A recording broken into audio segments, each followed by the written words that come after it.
They tried to erase her. They tried to tear down her world. But they made one fatal mistake. They gave her a blank wall. Lena was a poor street artist, armed only with spray paint and a heart full of fire. Marcus was a cold, ruthless billionaire, living in a sterile glass tower, hiding from his own traumatic past.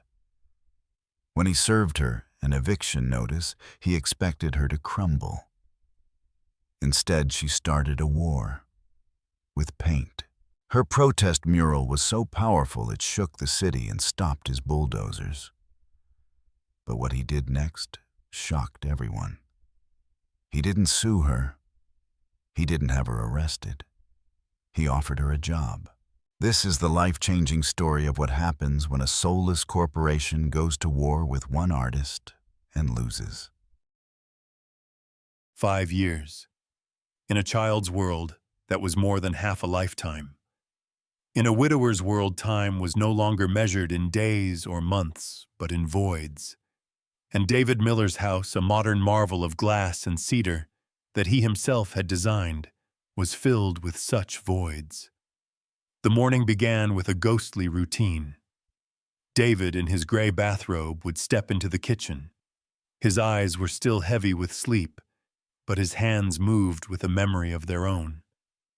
He took 2 ceramic mugs from the shelf, one navy blue for him, the other a buttery yellow he placed gently beside the coffee maker.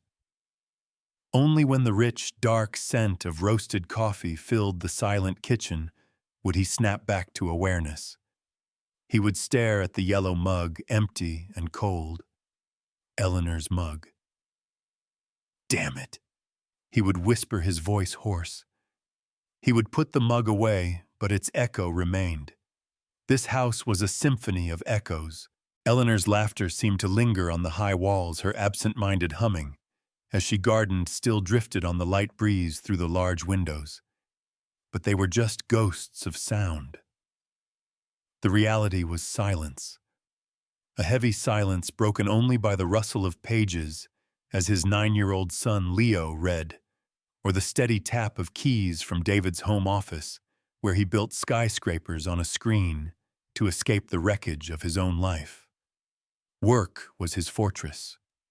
In the world of blueprints of straight lines and sharp angles, everything had order.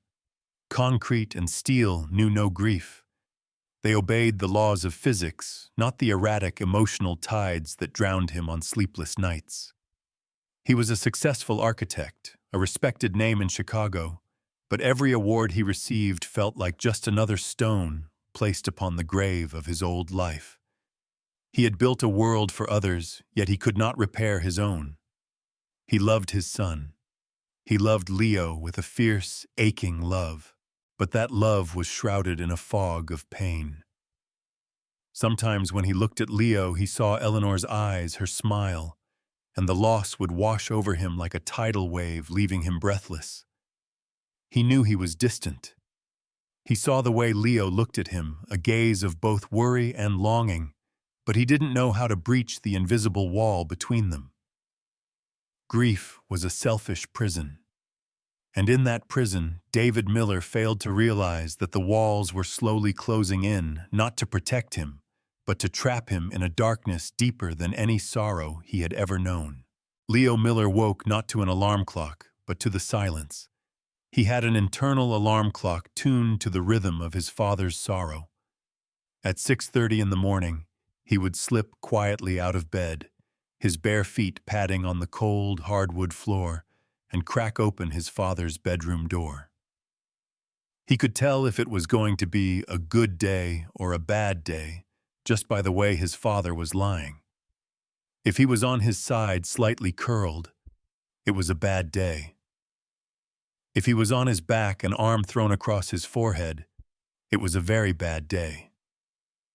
This morning his dad was on his back. Leo let out a soft sigh, a sound far too old for his 9-year-old chest. He went back to his room, grabbed his tablet, and set 2 separate alarms on it, 5 minutes apart. The first was labeled, "Dad Coffee." The second, louder, was labeled, Dad's school. His mother, Eleanor, in her final fragile days in a hospital bed, had taken his small hand in hers. The smell of antiseptic was thick in the air.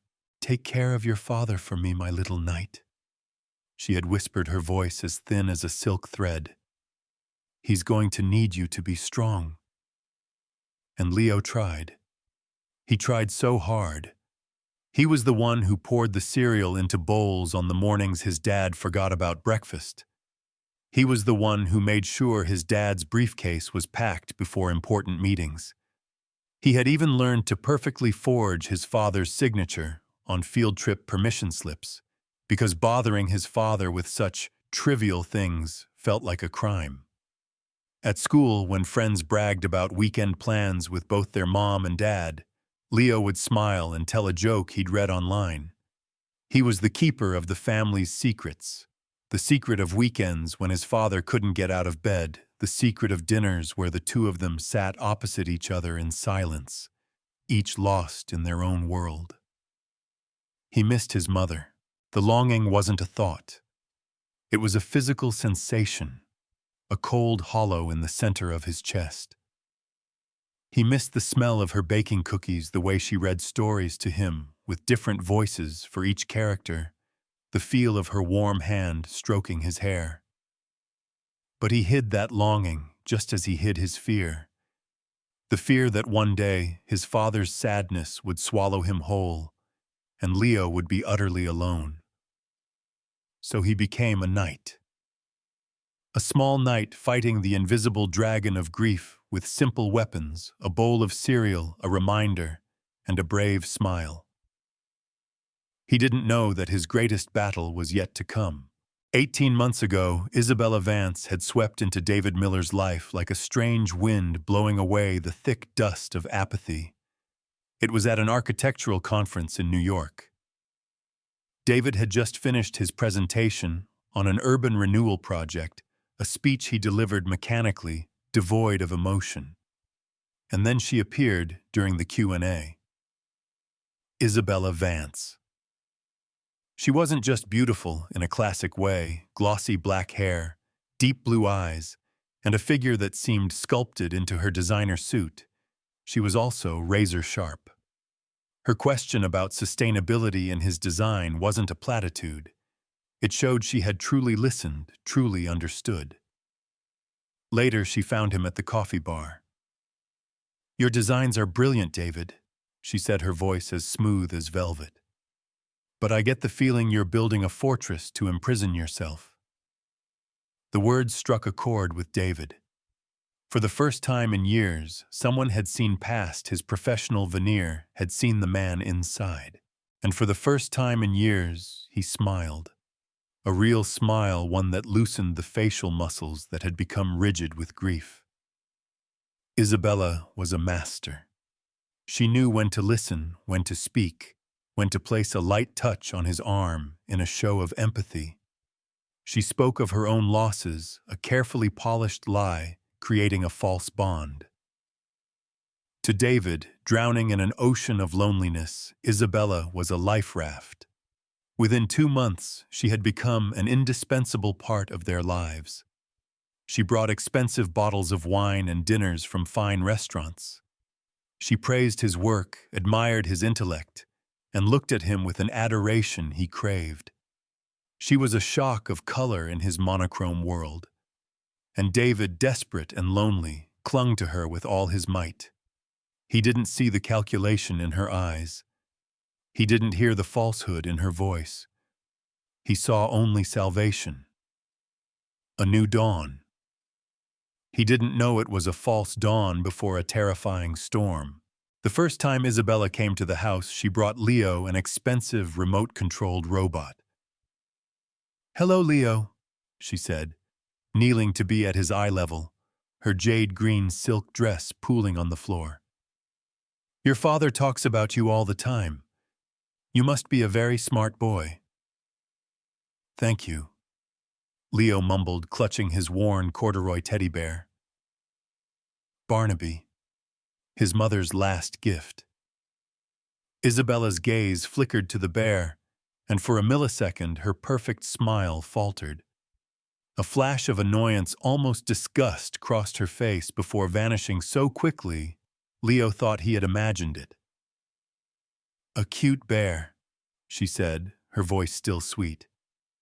"But don't you think you're a little old for stuffed animals?" Leo hugged Barnaby tighter. "My mom gave him to me." "Oh, of course," Isabella said, rising gracefully to her feet and turning to David with a radiant smile. "He's just adorable." But Leo had seen it. He had seen how her smile didn't reach her eyes.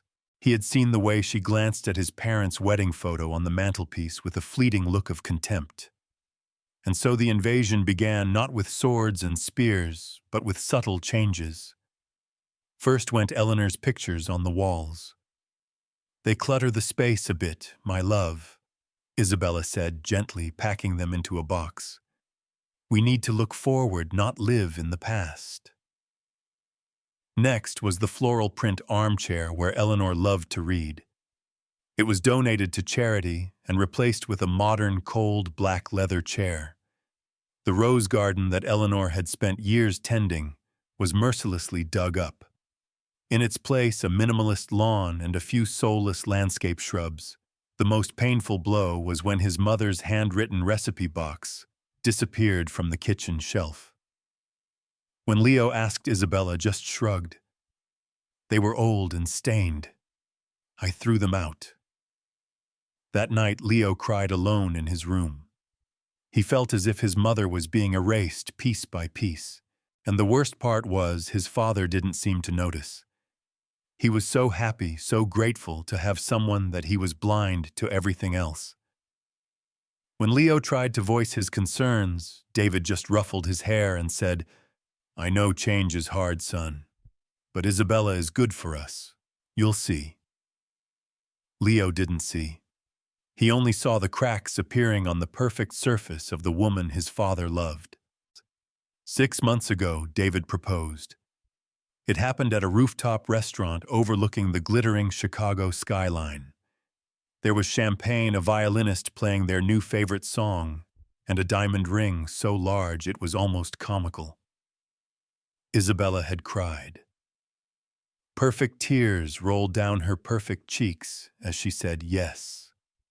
And David, his father, looked more radiant than he had in years. The sorrow seemed to have been washed from his eyes, replaced by a pure, undiluted joy. Leo, sitting there in his little suit, had clapped and smiled.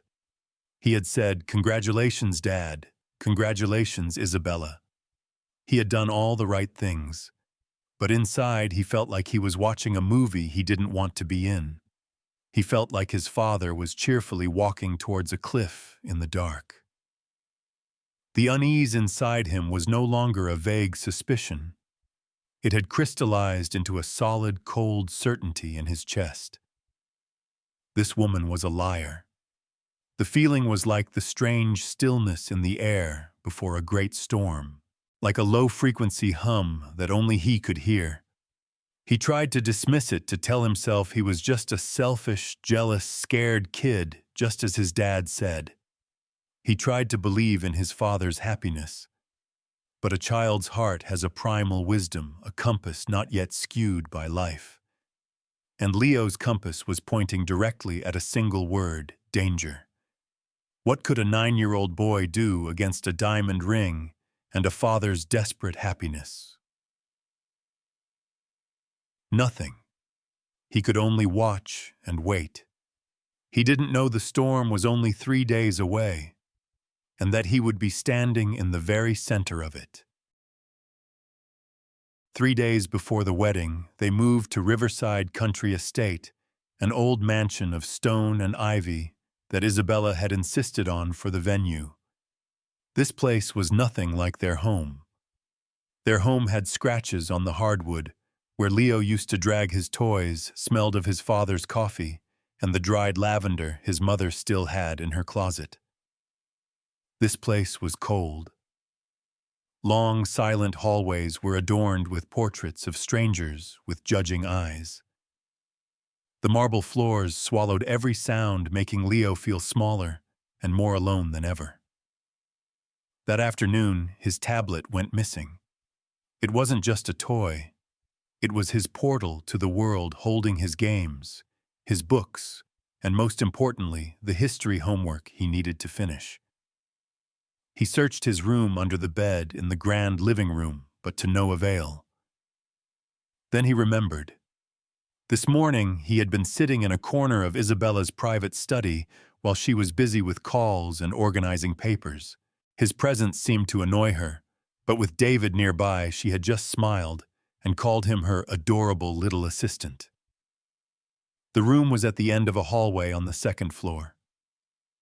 As Leo approached, he saw the heavy oak door was slightly ajar. He was about to knock, but a voice from inside stopped his hand in midair. It was Isabella's voice, but not the melodic, smooth tone she usually used. This voice was sharp as a razor, cold and cruel. "Relax, Julian. As soon as I'm married, the money will be transferred. He's loaded. You'll get your share." Leo froze. Julian. Who was Julian? He'd never heard that name. A cold dread crept up his spine. He knew eavesdropping was wrong. His mother Eleanor had always taught him that. But there was something in Isabella's voice, a raw malice, that forced him to hold his breath and press himself against the wall. "No, he doesn't suspect a thing," Isabella continued, followed by a dry, bitter laugh. "By the time he figures it out, it'll be too late. He'll sign the papers and we'll be gone. I've waited too long for this. That pathetic widower and his annoying kid won't know what hit them." Pathetic widower. Annoying kid. The words stabbed Leo like shards of ice. She was talking about his dad and him. She was setting them up. She was going to take their money and leave. It was all an act. The blood in his veins seemed to turn to slush. The tablet, which he suddenly realized he'd been holding all along, slipped from his numb fingers. He scrambled to catch it, but in his panic, his elbow knocked against a decorative ceramic vase on a small hall table. Crash! The sound shattered the silence, loud and terrible. What was that? Isabella's voice turned sharp with suspicion. "Hold on, Julian." Leo heard the urgent click of high heels on the hardwood floor. She was coming. His mind went blank with fear. If she found him, if she knew he'd heard. He ran. His sneakers made no sound on the thick carpet as he bolted like a ghost. The door to the grand dining room was ahead. He darted through it, sliding under the massive mahogany table and pressing himself against one of the intricately carved legs. He curled into a ball, trying to make himself invisible. Just in time. Through the gap between the chair legs, Leo could see Isabella's glossy black heels appear at the threshold. They stopped. "Hello," she called out, her voice sickly sweet again. "Is anyone there?" Leo held his breath until his lungs burned. He could see the tips of her shoes just inches from the dining room. She stood there for a silence that stretched into an eternity. Leo was sure she could hear his heart pounding like a tortured drum. "Don't come in, please, don't come in, please." After a moment, Isabella muttered something and turned away. The sound of her heels faded back toward the study. Leo remained motionless under the table for at least another 10 minutes, his heart still racing. Her words cut through his mind on a loop. Pathetic widower. Annoying kid. She hated them. She had always hated them. Every smile, every kind word, every "I love you" she'd said to his dad was a lie. He had to tell his dad. Now. Leo found David in the master bedroom going over seating charts with the wedding planner. His dad was laughing a relaxed and happy laugh. For the first time in 5 years, the constant shadow in his eyes seemed to have lifted. Seeing that Leo almost turned away. How could he destroy this precious happiness? But then Isabella's ice-cold voice echoed in his head. By the time he figures it out, it'll be too late. "Dad!" He burst into the room, his voice frantic. "I need to talk to you. It's really, really important." David's smile faded, replaced by concern. "Leo, son, I'm a little busy. Please, it can't wait." The urgency in his son's voice made David pause. He gestured to the wedding planner, and she quietly left. "All right, what is it?" David knelt to Leo's level, placing his hands on his shoulders. "You look terrified." The words tumbled out of Leo in a torrent. "I heard Isabella on the phone with someone named Julian. She said she's going to take all your money and disappear after you sign some papers. She's using you. She doesn't love you. She called us pathetic and annoying." David's expression shifted from concern to something else. Disappointment. "Leo, what are you talking about?" "I heard her. I was looking for my tablet and I heard her. She's planning to trick you." David stood up, running a hand through his messy hair. "Leo, I know you're struggling with this wedding. I know it's hard for you to accept Isabella, but to make up stories like this, I'm not making it up." Hot tears of anger and helplessness welled up behind Leo's eyes. "Why don't you believe me?" "Because it doesn't make any sense, Leo," David said, sitting on the edge of the bed, his face weary. "Isabella has been nothing but good to us. She loves me. She wants to build a family. I think maybe you just overheard her venting to a friend. People say things they don't mean when they're stressed, and planning a wedding is incredibly stressful. It wasn't like that. Julian isn't a friend. Honestly, Leo, this Julian could be anyone. Her accountant, her lawyer, a wedding vendor. You're taking one detail out of context and turning it into some grand conspiracy because you're scared." "I'm not scared." But even as he said it, Leo knew it was a lie. He was terrified. Terrified of losing the only parent he had left. Terrified of being alone and terrified that no one believed him. David's voice softened. "I know you're trying to protect me, and I love you for it. But Leo, you have to trust me on this. I'm the adult. I know Isabella. I love her and she loves us. Maybe she said something that sounded bad, but I'm sure there's a logical explanation."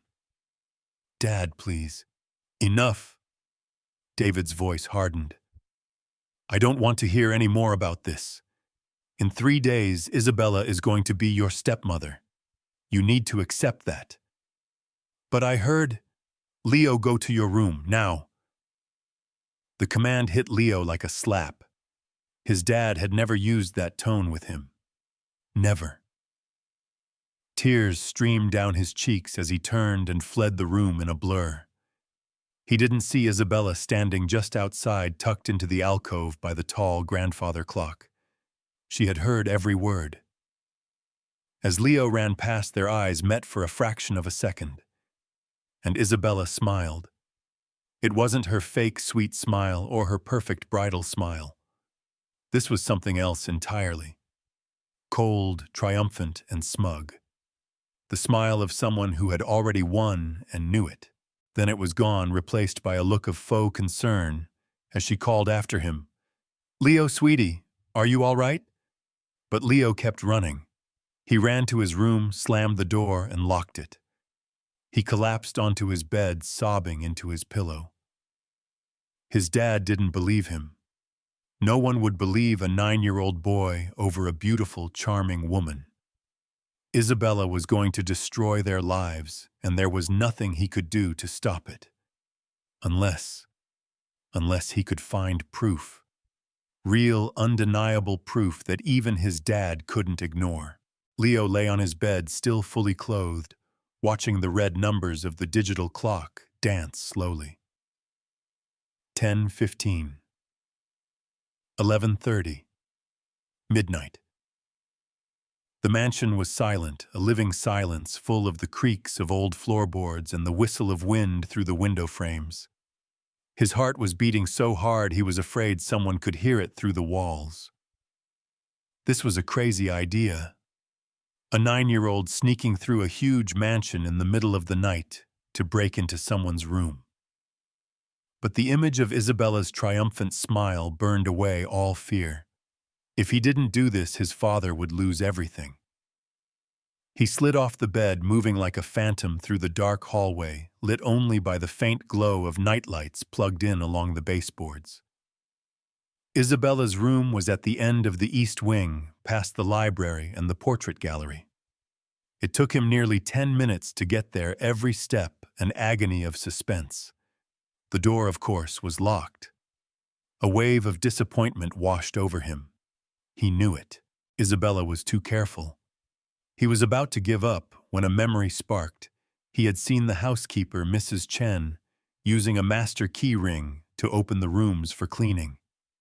And she always hung that key ring on a hook in the kitchen pantry. That meant going all the way back down the stairs through the dark house again. The risk multiplied, but he had come this far.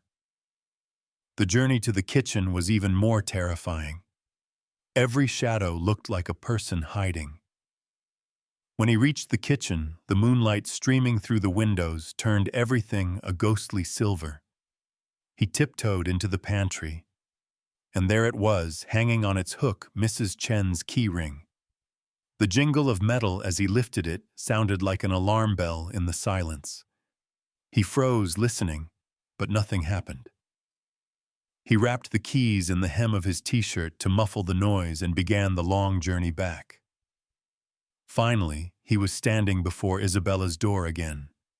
Heart hammering, his trembling hands tried key after key. The first didn't fit, nor the second, nor the third.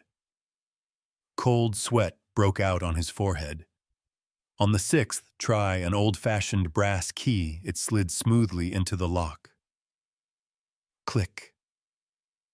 The lock gave a soft sound. The door creaked open.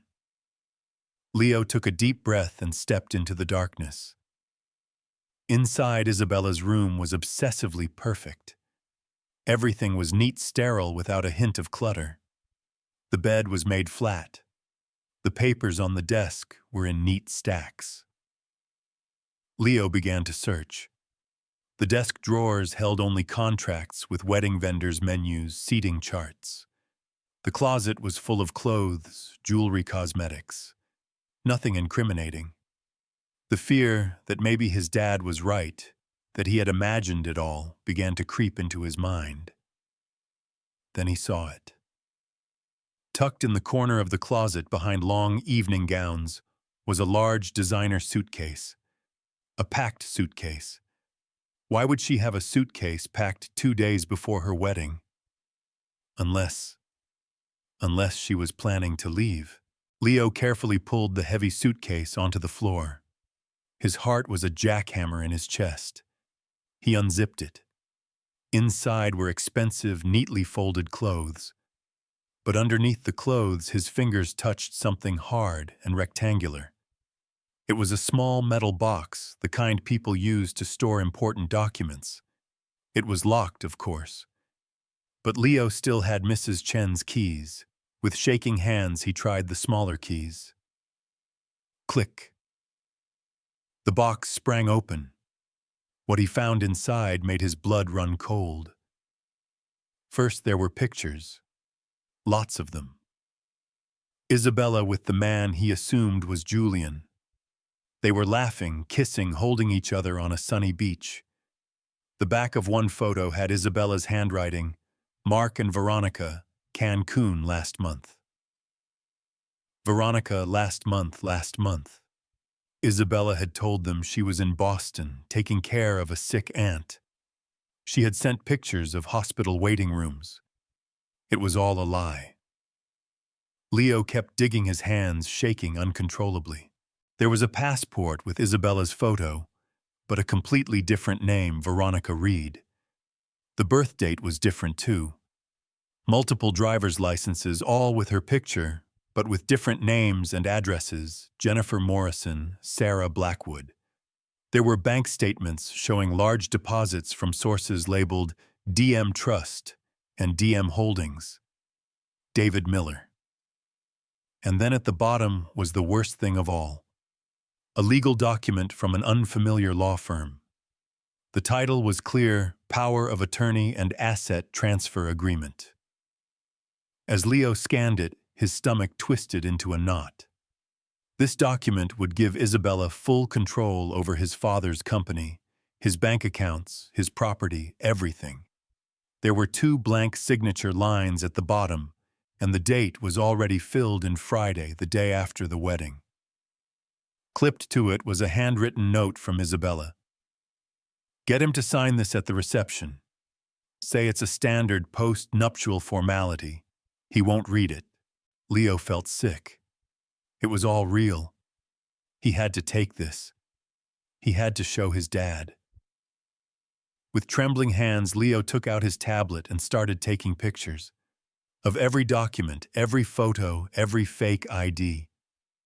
Some of the pictures were blurry, but he kept snapping until he had documented everything. Then he carefully put everything back exactly as he had found it locked. The box, placed it in the suitcase, and pushed the suitcase back into the corner of the closet. He had done it. He had the proof. Just as Leo turned to leave, he heard a sound that made his heart stop. Footsteps in the hall, coming closer. He looked around in a panic. The door, the closet under the bed. Nowhere was safe. The footsteps stopped right outside. He heard the jingle of a key. She was coming in. In a desperate reflex, Leo threw himself behind the large armchair in the corner of the room, pressing himself into the shadows, trying to make himself as small as possible. He clutched the tablet to his chest, barely daring to breathe. The door opened. The lights flipped on. Isabella walked in, still in her elegant evening dress, talking on her phone. Her voice was cold and calculating. The real Isabella. "I told you not to call this late, Julian," she hissed. "He could hear." A pause. "No, the kid was asking questions, but his idiot father won't listen. It won't matter after tomorrow anyway." Leo pressed himself tighter against the wall, trying to merge with the shadows. From his hiding place, he could see Isabella's reflection in the vanity mirror as she paced. "Yes, I have the papers ready," she continued, her voice dripping with contempt. "He'll sign them thinking they're just standard post-wedding paperwork. His lawyer won't even see them until we're long gone." She laughed, a cold, cruel sound that made Leo's skin crawl.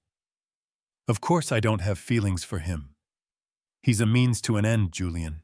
A lonely, desperate man with a dead wife and too much money. The easiest mark I've ever played." She stopped listening. "Don't worry. By Monday we'll be on a beach in Belize, and David Miller will be $50 million poorer. The kid will probably end up in foster care, but that's not my problem." Another pause, then a satisfied smile. "No, I don't feel guilty. People like him deserve to be taken. Too trusting, too naive, too stupid to see what's right in front of them." Leo bit his lip so hard he tasted blood. He wanted to scream, to jump out and tell her he knew everything. But he couldn't. Not yet. "I need to get some sleep," Isabella said finally.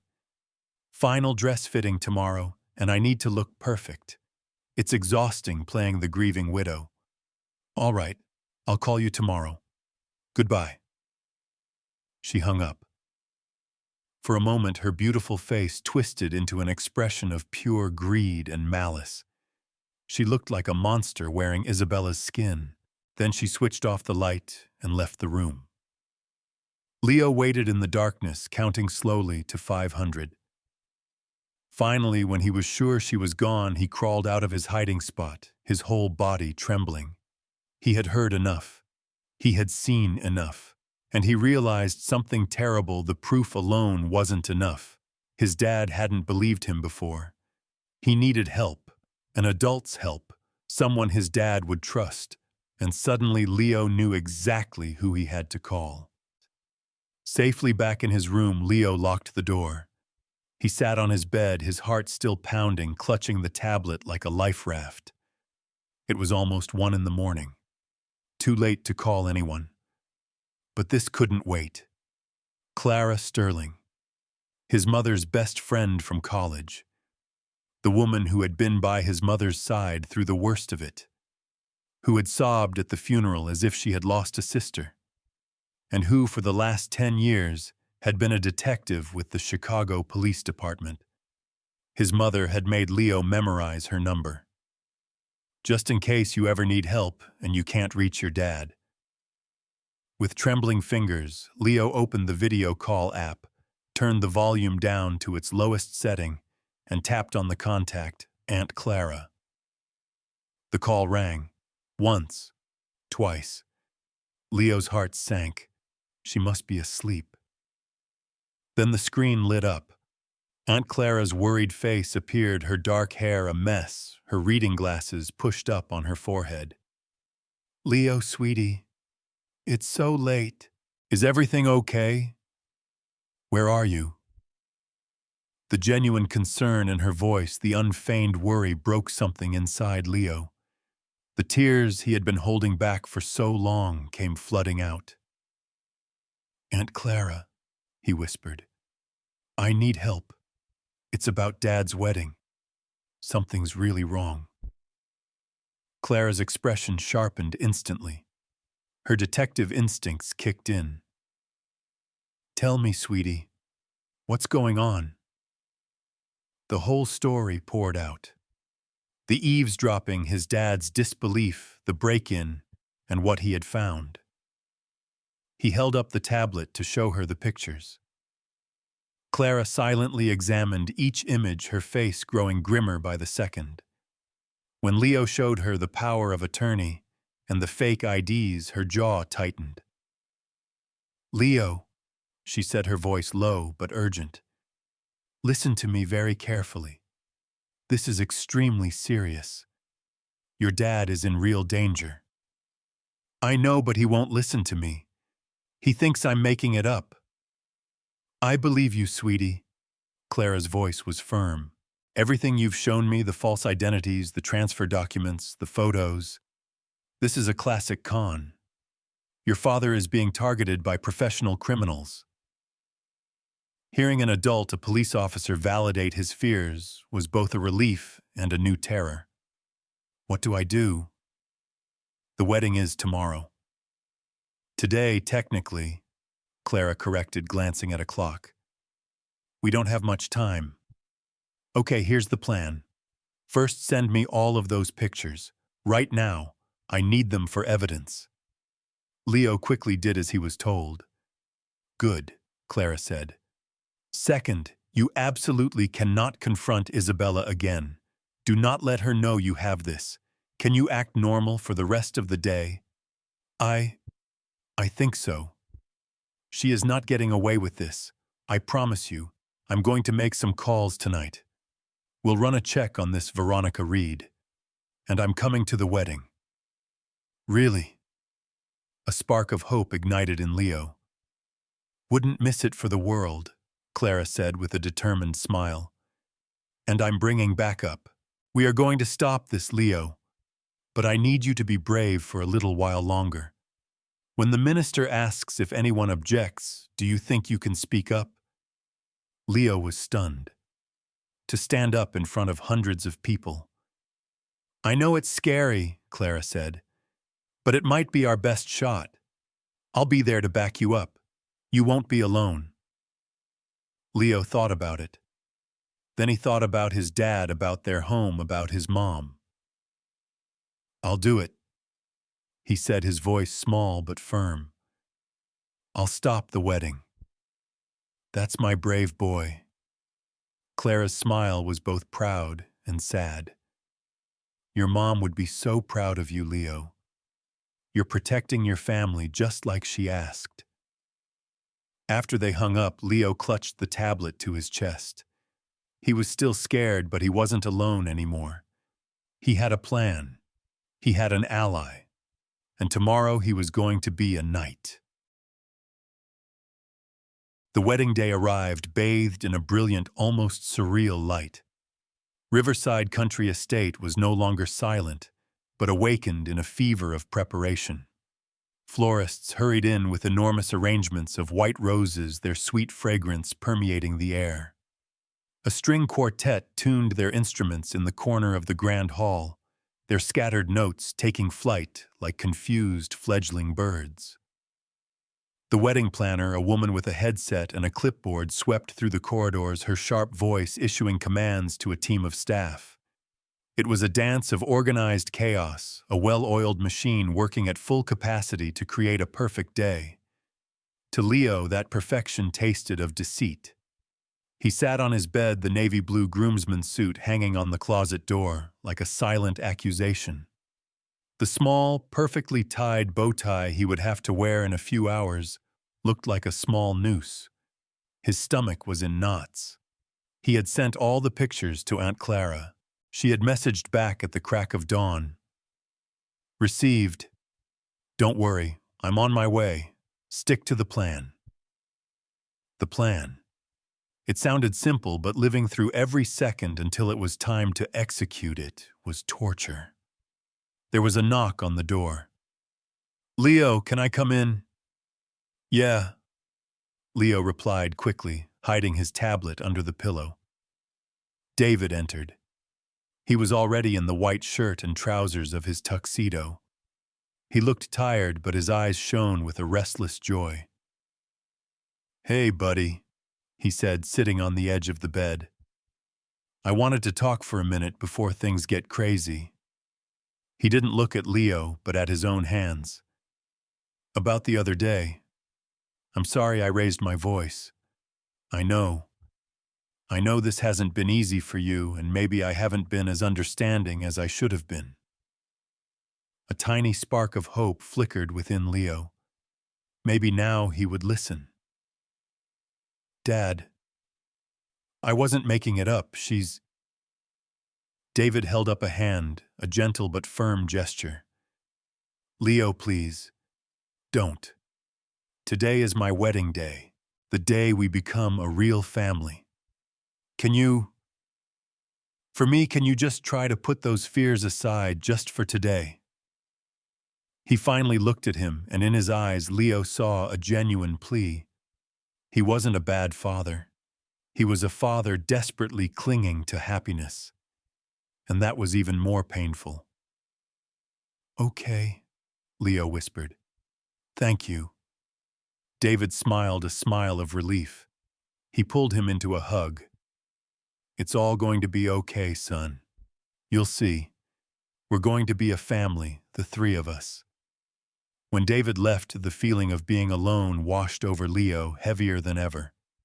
His father didn't just disbelieve him. He was begging him to participate in the very lie that would destroy him. Half an hour later, as he was struggling with the bow tie, Isabella walked in. She looked like an apparition in a white silk robe, her dark hair swept up in an elegant chignon. Oh, you look so handsome, she said, her voice honey-sweet. She knelt and expertly retied the bow for him, her perfectly manicured fingers moving with practiced ease. Nervous, Leo? Yes. Leo lied. Isabella's blue eyes bored into him. The smile was on her lips, but her eyes were cold and calculating. Good, she said. Because today is going to be a very special day. A life-changing day, isn't it? Her fingers tightened on his shoulder just slightly, not enough to hurt, but enough to send a message. A warning. She suspected. She didn't know what, but she knew he was a problem to be managed. Vanessa, we need you for makeup, a voice called from the hall. Coming. Isabella called back, the sweet smile instantly returning. She stood smoothing her robe. She looked down at Leo one last time. Be a good boy, for all of us. Then she glided away, leaving Leo standing there, his heart pounding a rhythm of fear and determination. 3 o'clock. The music began. The mansion's grand hall had been transformed into a fairy tale cathedral. Thousands of white roses climbed the marble pillars. Afternoon sunlight streamed through the tall, stained glass windows, casting dancing rainbows on the floor. The air was thick with the scent of roses and candle wax.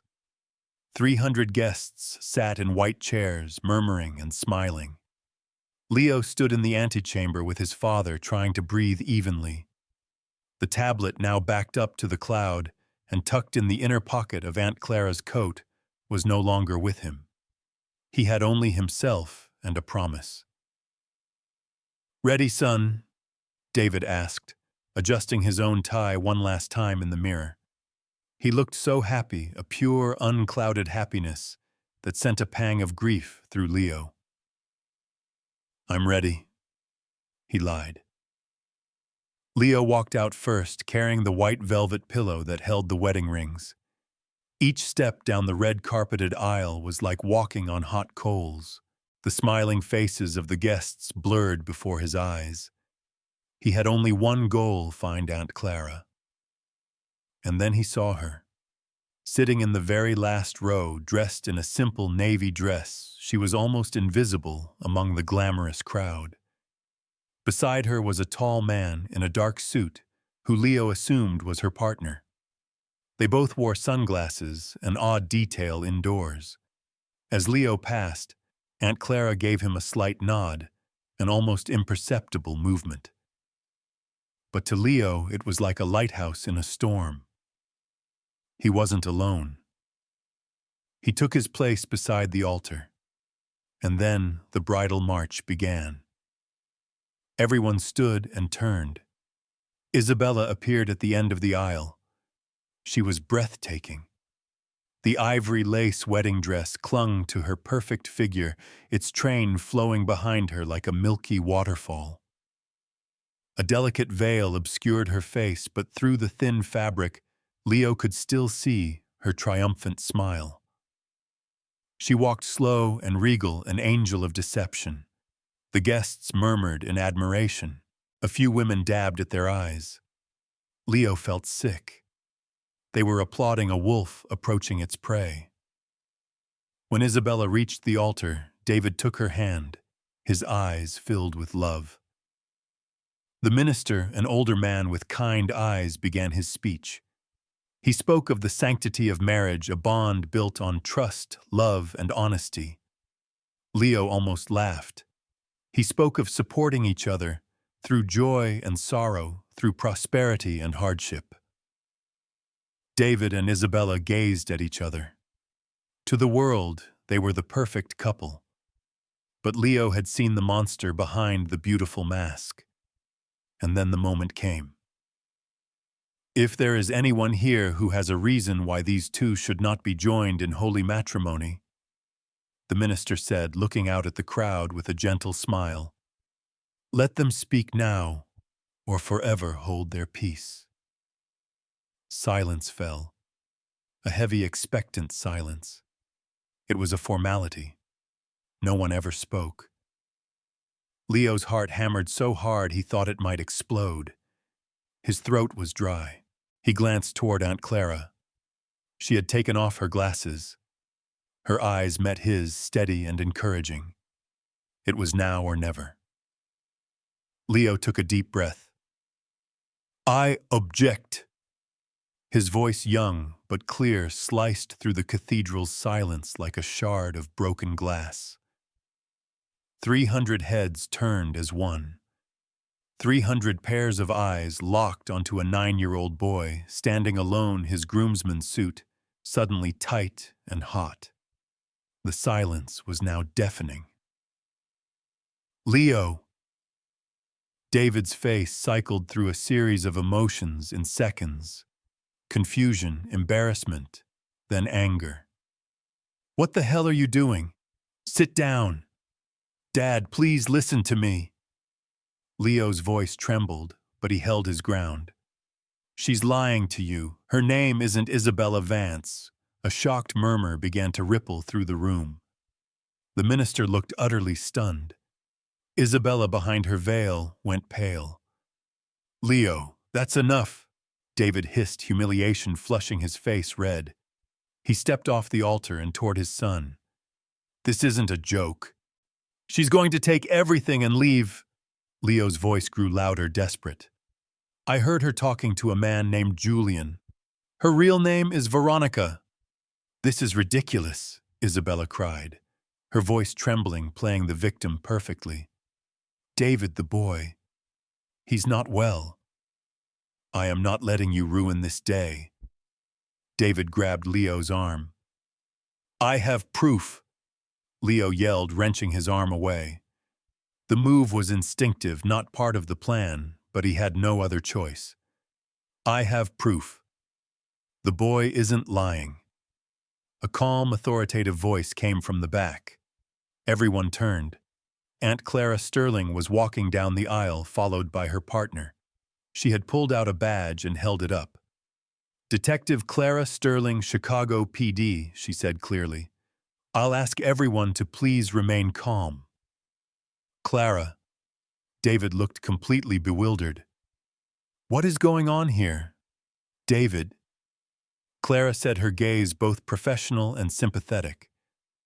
Leo came to me last night with some very serious allegations. We've been investigating. The woman you know as Isabella Vance is actually Veronica Reed, a professional con artist wanted in 3 states for fraud and identity theft. The room erupted in gasps and whispers. That's absurd, Veronica said, but her voice was laced with panic. This is revenge. She was always jealous of David's happiness. Is that so? Clara's partner, Detective Martinez, stepped forward. Then you won't mind if we check the contents of the locked box in your suitcase upstairs, Ms. Reed. The color drained from Veronica's face. Clara turned to David, pulling out a phone. David, I need you to look at these. These are the pictures your son risked himself to get. With shaking hands, David took the phone. Leo watched his father's face as he scrolled through the photos. The pictures of Veronica kissing another man. The pictures of the fake IDs. The pictures of the bank statements. And finally, the picture of the power of attorney contract. David's hands began to tremble. All the color left his face. What is this? David's lawyer, who had been sitting in the 3rd row, rushed forward. He looked at the phone screen and his expression darkened. My God, David, he said, his voice horrified. If you had signed this, you would have lost everything. The company, the house, the bank accounts, everything. The reality crashed down on David like a collapsing wall. He slowly turned to look at the woman he was about to marry. He looked at her truly, looked at her for the first time, and he saw the truth. Who are you? He whispered, his voice broken. I'm the woman who loves you, David. Veronica tried one last time, her voice desperate. This is all a misunderstanding. Don't lie anymore. David roared, a sound of pure agony and rage. Just stop! And then the mask shattered. Veronica's face transformed. The sweetness vanished, replaced by a cold fury. Fine, she hissed. She ripped off her veil and threw it to the ground. You want the truth? The truth is, you're pathetic, David. A lonely, desperate fool who was so easy to play, it was almost laughable. You and your nuisance of a son. I had this planned for months, and I almost had it all. The crowd was stunned silent by the sudden transformation. Julian and I were supposed to be in Belize by Monday. She shrieked, the anger of being caught making her reckless. living on your money while you were still trying to figure out what happened. You're too trusting, too stupid. That's enough, Detective Martinez said, pulling out a pair of handcuffs. Veronica Reed, you are under arrest for fraud, identity theft, and conspiracy to commit grand larceny. As Martinez cuffed her, Veronica began to scream and struggle. This is a mistake, David. Tell them you love me. But David just stood there staring at her with a mixture of horror and heartbreak. 2 other police officers entered, moving to escort Veronica away. As they pulled her past Leo, she snarled, "You'll regret this, you little brat. I should have gotten rid of you from the beginning." David instantly pulled Leo into his side, wrapping a protective arm around his son. The entire hall watched in silence as the con artist bride was led away, her beautiful wedding dress sweeping the floor like a broken dream. When the heavy doors closed behind her, silence descended. And then David fell to his knees, pulling Leo into a desperate hug. "You saved me," he whispered, his voice cracking with emotion. "Oh God, Leo, you saved me. You saved our family." Leo clung to his father, and finally the tears he had been holding back for days came pouring out. "I just didn't want to lose you," he sobbed. "I already lost Mom. I couldn't lose you too."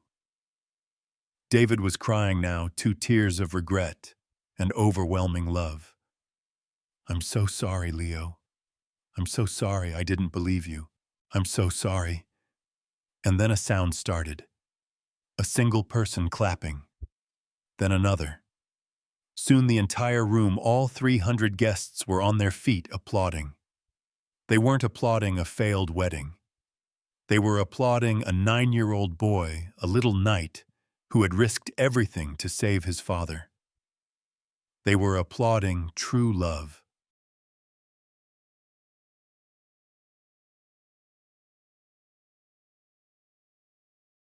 After the heavy doors closed behind Veronica Reed, a strange silence fell over the hall. It was not the reverent silence of a ceremony, but the empty silence in the aftermath of an explosion. 300 people dressed in their finest for a wedding now stood aimlessly amidst the ruins of a lie. The white roses seemed to wilt in the air. The wedding planner, her face pale with shock, timidly approached David. "Mr. Miller," she whispered, "all the food, the band, what should we do?" All eyes turned to David. For a moment, Leo saw his old father, the lost man, about to crumble under the weight of reality. But then something shifted. David took a deep breath, his hand still holding Leo's tightly. He looked around the room of confused faces, and then he looked down at his son. A small smile, trembling but genuine, touched his lips. "We can't let all of this go to waste," he said, his voice, though hoarse with emotion, echoing through the room. "Ladies and gentlemen, I apologize that you all came here for a wedding that didn't happen. But I will be forever grateful that you were here to witness something far more important. Today, my son taught me a lesson about courage and true love." He held up the hand that was holding Leo's. "So please join us. We won't call this a wedding reception. We'll call it a celebration of truth, a feast of life." The tension in the room broke. Someone laughed with relief. Someone else applauded. Gradually, the atmosphere shifted from horror to something warmer. They were no longer wedding guests. They were friends, colleagues, and family there to surround a family that had just survived an earthquake. As people moved to the reception hall, Aunt Clara pulled David and Leo into a quiet corner. "I'll need to take both of your official statements later," she said gently. "But for now, just be with your son. He's been through more than enough." "Thank you, Clara," David said, pulling her into a hug. "Thank you for believing him when I didn't." "You weren't just blind, David. Clara said, her tone direct but not harsh. You were blinded by grief. You wanted happiness so badly, you were willing to ignore every red flag.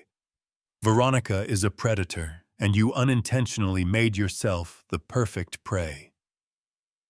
The words were a blade, but the necessary blade of a surgeon. David nodded, fresh tears welling in his eyes. He turned to Leo, kneeling to look directly into his son's eyes. I am so sorry, Leo, he said, and this time the apology carried a completely different weight. I'm not just sorry for not believing you. I'm sorry for letting my own sadness turn me into a bad father.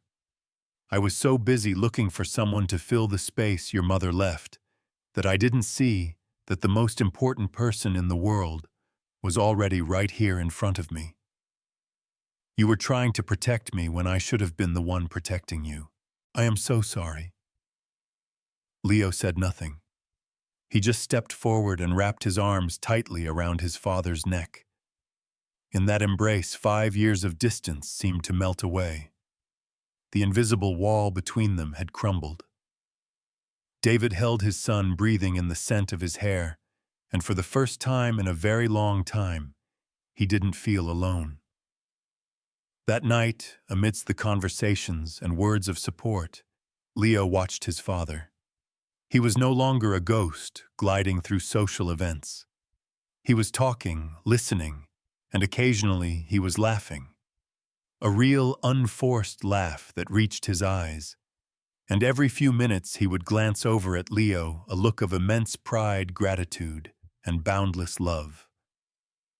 The party went on, but for Leo, the day had ended in his father's arms. In the weeks that followed, their house began to breathe again. The suffocating silence was replaced by the sounds of life. The clink of cutlery at breakfast, the sound of David helping Leo with his math homework, the laughter as they watched a comedy. David had kept his promise. He left the office at 5 o'clock every day. He started therapy to confront the grief he had suppressed for so long. He also arranged for Leo to see a child psychologist, a kind woman who helped him sort through his own tumultuous emotions. Eleanor's pictures went back up on the walls, her smile once again warming the rooms. The house no longer felt like a museum of memory. It was a home again. One Saturday afternoon, while cleaning out a closet to make room for new things, Leo found it. Pushed into the very back corner behind a stack of old board games was a yellowed, cream-colored envelope. On it, in his mother's elegant handwriting, "To my brave little knight. Open when you are ready." His hand trembled as he brought it downstairs. "Dad, I found this." David was in the kitchen, and when he saw the envelope, his face went pale. "That's from your mother." They sat down on the sofa close together. With trembling fingers, Leo carefully opened the envelope. Inside was a letter written a few weeks before she passed away. They read it together. "My dearest Leo, if you are reading this, it means you have found your courage. I knew you would. You have always been my brave little knight, even when you didn't feel like it. I am gone now, and I am so sorry I couldn't stay with you longer. But I want you to know something important. Always trust your heart, my sweet boy. When something feels wrong, it probably is. When someone's kindness doesn't feel real, it probably isn't. You have wonderful intuition. Don't ever let anyone tell you you're wrong for listening to it. Your father is a good man, but he will be lost for a while without me. He will need you to be strong to help him navigate. But remember, you are still a child. You do not have to carry adult burdens alone. If something is too big or too scary, find a grown-up you trust. Aunt Clara, your teachers, anyone who makes you feel safe. Always be honest, always be brave, and always, always trust your heart. I will love you forever across time and space and everything in between. Whenever you need me, just close your eyes and remember I am always right here in your heart, cheering for you. All my love always, Mom." By the time they finished, both David and Leo were crying. Not tears of sadness, but of release of love and of deep understanding. Leo clutched the letter to his chest, feeling his mother's words like a warm embrace. "It saved us," Leo whispered, "trusting my heart." "She knew," David said, wiping his eyes. "Even then, she knew you would be the one to keep us safe. She was right about you, Leo. She was right about everything." They sat there in a comfortable silence, holding each other, the letter between them, like a bridge connecting the past and the present. Life found a new, peaceful rhythm. One evening, David's phone rang. It was Detective Martinez. He informed them that Veronica Reed and Julian Croft, after a brazen escape attempt, had been recaptured in Florida, trying to pull another scam. With the new charges they were facing, a sentence that would last for decades. There would be no chance of parole. They were gone from their lives for good. The following spring, on a sunny Sunday morning, David and Leo were in the backyard. Eleanor's rose garden had been replanted. New bushes were budding, promising their first blooms. They worked together, pulling weeds, their hands dirty with soil, their laughter mixing with the birdsong. David paused, looking at his son. Leo was a little taller, his face no longer etched with constant worry, but with the quiet confidence of someone who had faced his dragon and won. In the past year, David had learned many things. He learned that healing wasn't about forgetting, but about learning to live with memories peacefully. He learned that happiness wasn't something to be found on the outside, but something to be cultivated from within. But the greatest lesson he learned came from the boy smiling at him. Leo had taught him that true love wasn't the absence of flaws, but the presence of forgiveness. That courage wasn't the absence of fear, but acting in spite of it.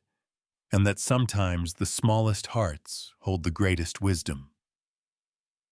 "You did good, partner," David said, clapping his son gently on the shoulder. "You too, Dad." Leo grinned. David looked up at the clear blue sky, feeling the warmth of the sun on his skin.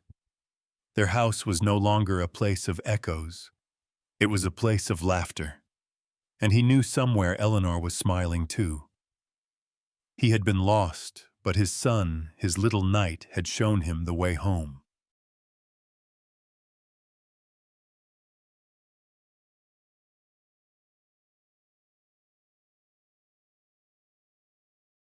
The construction of the intersection was unlike any project New York had ever seen. It wasn't a conquest of steel. It was an organized collaboration. It was the sound of arc welders hissing next to the salsa music from a worker's radio. The smell of wet concrete mixing with the scent of topsoil being craned 50 stories high. A fundamental shift had occurred. Marcus Thorne, the genius of sterility, had abandoned his 80th floor ivory tower. His office was now a makeshift trailer on the site. He traded his Armani suits for work coveralls, a hard hat, and a pair of leather boots caked in Brooklyn mud. He no longer gave orders over intercoms. He was there on the I-beams, drinking bad coffee from a styrofoam cup with the crew foreman learning to listen to the language of the materials. He discovered that concrete breathes and steel sings in the cold. He was learning the language of real chaos. And Lena, the warrior of the sidewalk, had found a new battlefield. She was in the architect's trailer, her hard hat covered in stickers. She wasn't just painting.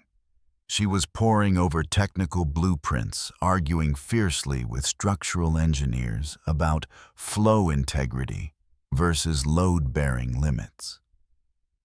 She had learned the language of order, of the physical rules that constrained creativity and how to bend them. Their synthesis was best exemplified on the day of the curve.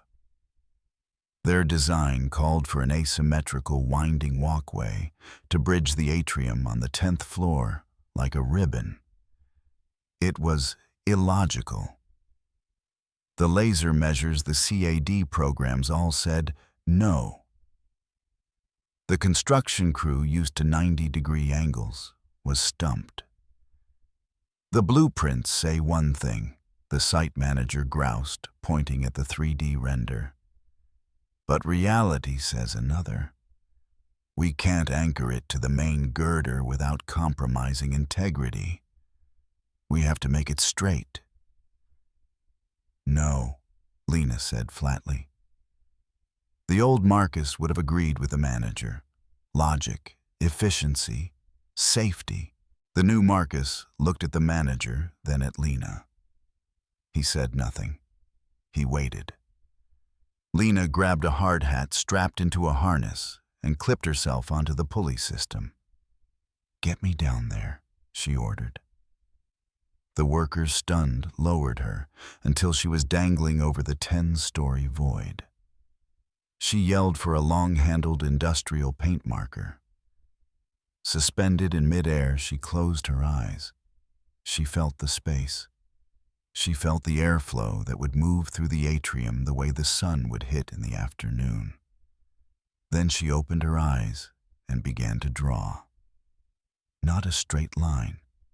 It was an organic, living curve. She drew it herself right onto the main steel girder. "Here," she yelled, her voice echoing. "It needs to breathe here. Anchor it here." She was hauled back up. Everyone was silent. The chief engineer looked at the line she'd drawn. It was 7 degrees off from the blueprint. It was not mathematically perfect. He looked at Marcus, awaiting the final judgment. Marcus stared at the bright red curve Lena had painted. It defied his logic. But it was right. It was alive. He nodded at the engineer. "Follow her line." It was the moment order bowed to emotion and engineering served art. In those months, their personal lives changed too. Marcus sold his sterile penthouse. He moved into the top-floor penthouse of the intersection, while it was still a raw shell living amid concrete dust and exposed wiring. The cracked glass wall he'd made when he threw the Apex model. He had it carefully removed and installed in his new apartment as a sculpture. It was his permanent reminder of the necessary fracture. His apartment was now filled with Lena's unfinished sketches and an old grand piano he was learning to play. Lena's new studio, funded by the trust, was vast and gorgeous right on the building's ground floor. But there was a strange thing. One corner of her studio, the one where she did her administrative work for the fund, was tidy. Her books were in alphabetical order. Her pens were arranged by color. She discovered that a little bit of order gave her chaos the space to explode more powerfully. They hadn't just built a building. They were building a shared home. The grand opening of the intersection wasn't an elite gala. It was a block party held vertically. It wasn't a night of boring speeches and expensive champagne. Instead, it was a symphony of their two worlds. In the main atrium, where the massive skylight soared to the heavens like a cathedral of glass and green, a classical string quartet, a nod to Marcus's investors, was playing Vivaldi's Spring. But hidden in a grove of trees, a young DJ from Brooklyn, whom Lena had scouted, was skillfully layering a subtle breakbeat underneath. The result was magic. Heads started nodding. Feet started tapping. People in suits found themselves smiling at teenagers in hoodies. Instead of fussy catering, an army of Brooklyn's best food trucks, from tacos to cheesesteaks, was arranged in an outdoor food court. Lena had convinced the board that true luxury was authenticity. And now Harding, in his $10,000 Brioni suit, stood there looking bewildered but vaguely delighted, taking a bite of a carne asada taco and letting the salsa drip on his tie. But the heart of the party, the heart of the building, was the atrium. It was alive. New Yorkers of every stripe were exploring it. They walked Lena's curve, now a suspended bridge dripping with jasmine. They sat in reading nooks made of reclaimed wood, looking down at the flow of people below. And on the rooftop garden, a lush oasis with an endless view of the skyline, one image captured it all. Mrs. Santiago. Lena had found her in the crowd.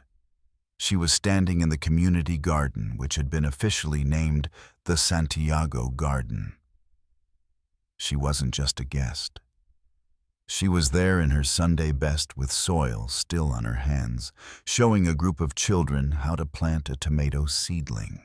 The kids, some from Manhattan's most expensive private schools, some from Lena's own old neighborhood, were all digging in the dirt together. She saw Lena, and her eyes sparkled with pride. She said nothing, just nodded. It was a benediction. Lena felt tears well up. She turned away and found Marcus. He was standing alone on the highest balcony, his own penthouse terrace away from the party. He was looking down. Lena came to his side. From here they could see it all. The river of people lights, trees, and art, all flowing through the heart of their building. And then Lena saw it. At the very bottom, in the center of the atrium, was the foundation of it all.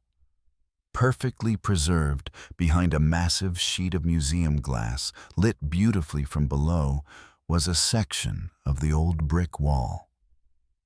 On it was the Brooklyn Echo, her original protest mural. They hadn't destroyed it. They had built around it. They had made it the cornerstone, the beating heart, the reminder of why this building existed. "You kept it?" Lena whispered, her voice thick. "It's the foundation," Marcus said simply. "It's what reminds us that chaos can be constructive." They stood in silence for a long time. The sounds of the party, the laughter, the music drifting up to them like a symphony of life. "I still think," Marcus said, a small, rare smile touching his lips, "it's a little loud." Lena laughed, leaning her head on his shoulder. "And I still think it's a little stiff." They laughed together. The teasing had no barbs anymore. It was warm and affectionate. Marcus looked at his hands, hands that had once known only the perfection of straight lines. "Lena, I spent my whole life building walls," he said, his voice low. "To run from the chaos in Queens. I built a glass fortress to keep the screaming out. And I," she replied, "spent my whole life screaming at walls, terrified of the silence, terrified of being forgotten like my parents." Marcus turned to look at her. He reached up his architect's fingers, now calloused from the construction site, and gently touched her cheek. "You didn't break my walls, Lena. You opened a door. You showed me that order." He took a breath. "Means nothing without life. And you," she took his hand, "showed me that life needs a structure to grow." so it doesn't just burn out. He laced his fingers through hers. The architect's hand clean, logical, strong, and the artist's hand paint permanently under the nails, emotional, resilient. They didn't kiss. This was more intimate. It was a recognition. They stood there hand in hand, two parallel worlds that had finally found their intersection. They looked down together at the vibrant space they had made. A world that wasn't perfect, not absolute order, not pure chaos. It was life. And for the first time, they both felt like they were truly home.